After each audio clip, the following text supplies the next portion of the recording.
Thank you all for being here tonight. As Gigi said, my name is Bill, and I am the president of the Republican Organization of Lyons Township. Thank you.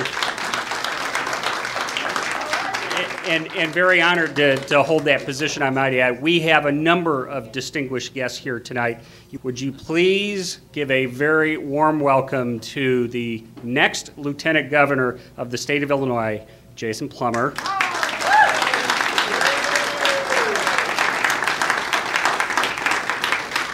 And the next Governor of the state of Illinois, Senator Bill Brady.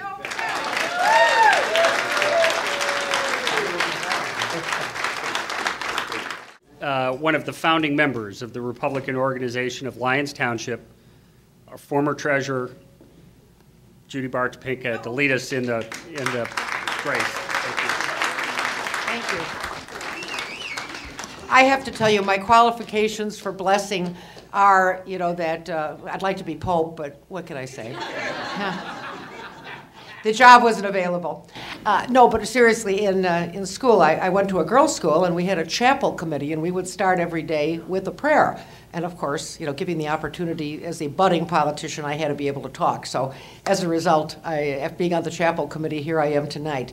But if you would, for a moment, just bow our heads and give us the quiet and say, "Dear Lord, we are so proud to be Americans. We have been so graced by the goodness that you've bestowed on us.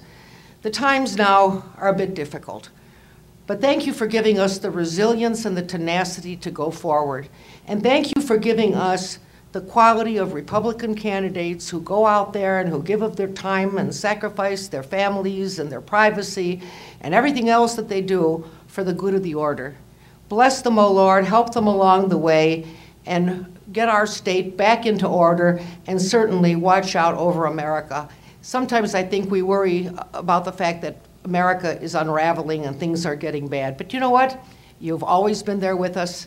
You've always gotten us through, and you've always given us the backbone to carry the ball forward. Thank you, dear Lord. God bless us all. It's great to be with you all. Tony, thank you, Bill, for all you all do. I have to, though, think as I'm sitting here, we got a little bit of a management problem.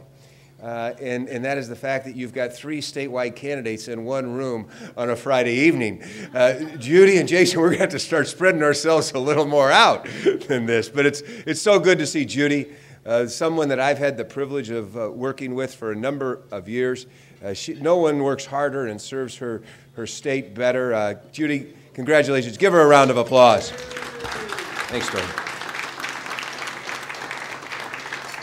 And Jason, I think he may have put more miles on his car than I did in the last election. I don't know, though. We put 60,000 since May, but we're going to put a lot more miles on because, ladies and gentlemen, we've got a real challenge ahead of us, something that we can really accomplish. As I was walking around the tables, one gentleman asked me, I want to hear what you've got to say, but I don't want to hear you talk about how bad the Democrats are and how bad a position they put us in. So I'm going to honor that request. But I am going to talk a little bit about what we want to accomplish. A lot of people have said, Bill, why are you willing to take time away from your family and business? Most of you know I founded and operate with my wife and brothers a real estate business throughout central Illinois. Why are you willing to take time away from your family and business to be governor of a state that appears by all intents and purposes to be bankrupt? Ladies and gentlemen, I'm here to tell you that the state of Illinois is not bankrupt. I look at a lot of businesses. And when you look at businesses, you look at assets and you look at liabilities. And there's no question that the liabilities in this state are horrific when you look at the unfunded debt. But when you look at the assets, I would argue to you that there is no state in this country with greater potential than the state of Illinois. When you look at what we have to offer from our agriculture and our soil, our wind and our oil and our coal, you look at our right-of-way from our rail to our road to our river. You look at our universities and colleges, our healthcare institutions, our corporate partners, the great diversity we have in this state from the Galena territories to the Lake Michigan and Chicago to the Shawnee Forest, and you think about what we could be if we had the right leadership in place that made the right decisions for the future of this state. Ladies and gentlemen, I think Illinois has more opportunity than any other state in the nation. The problem has been that we have constricted the economic opportunities that exist here through taxes that are too high, deficits that are too large, and debt that is insurmountable. But it all can change. It can change through those Reagan Republican values that we all think so importantly turn this country around after the Carter years and can turn Illinois around. Which is why it's important that we stick to our guns and we stick to our conviction that you cannot raise tax rates on Illinois families and businesses and make Illinois prosper again. We have lost over 700,000 jobs and 700,000 people over the last 10 years because businesses have found Illinois too expensive a place to operate, and they've taken their business investment to states like Indiana, Missouri, Kentucky, Texas, Tennessee, and Florida. But we can reverse that. We are not bankrupt when it comes to spending opportunities. No, we don't have the $55 billion that they authorized to be spent last year, but we still have $47 or $48 billion that can be reinvested in Illinois, that can be reinvested in our educational institutions, that can be reinvested in our infrastructure, our roads and our bridges, that can be reinvested in our state security. Ladies and gentlemen, we have the opportunity to turn this state around. But it's going to be important that we sell our message.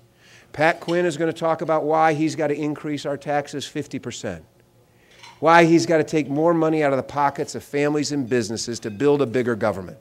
We have to talk about how we're going to reconstruct Illinois government, living within our means, within our economic opportunity, balancing our budget, reducing the taxes and fees placed on Illinois businesses, and bringing those jobs through business investment, private sector business investment back to Illinois. This is our mission. An economy that works for the families of Illinois and not the politicians. We also have to talk about how important it is to clean this culture of corruption that has blackened the eye of our state over the last several years, every late-night talk show host. And it is by bringing Republican principles of bringing our government back to the people of Illinois, taking it away from the politicians. This election is ours. But we're going to have to stand lockstep together. We're going to have to work hard. We're going to have to stick to those Reagan Republican principles and tell Illinois citizens why we're not bankrupt and how great we can be if we put the right policies in place through the right leaders. You are here today, exemplary of that. I know I'm singing to the choir, but we need the choir to continue singing about how much opportunity there is in Illinois. And I want to thank you for your willingness to do so. This election is not going to be one from the top down or the bottom up. It's going to be one in unison through all of us. And we're all going to have to roll up our sleeves and put every effort we have together. Not for us. Frankly, we're all going to be okay. But some of us, our children and grandchildren, deserve a better state than what we've left them today. Ladies and gentlemen, my 3 children want to live, work, and raise their families in Illinois. But if we don't change this course, I'm not sure that opportunity is going to be there.